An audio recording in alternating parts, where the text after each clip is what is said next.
Սասունցի Դավիթ մաս 3 Մի օր են գորշ հոնքերը կիտած, երբ միտք էր անում երկնքից հանկարծ, մի հուր հրեղեն հայտնվեց քաջին, ոտները ամպոտ կանգնեց առաջին: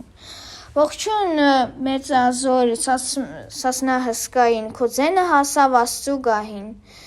Շուտով նա քեզ մի զավակ կտա, բայց լավ իմանաս, լեռների արքա, որ օրը որ քեզ ժառանգ է տվել, էն օրը կմեռնեք քու կինն էլ դու էլ: Իր կամքը լինի ասավ մհերը, մենք մահին ենք միշտ, մահն էլ մերը: Բայց երբ որ աշխարհում ժառանգ ունենանք, մենք նրանով անմեղ կմնանք: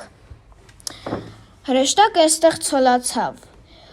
Ու էս երջանիկ ավետման օրից, երբ 9 ամիս 9 ժամ անցավ, առյուծ մհերը զավակ ունեցավ, Դավիթ անվանեց իրեն կորյունին: Կանչեց իր ախպեր ձենով օհանին, երկիր ու որդի ավանդեց նրան,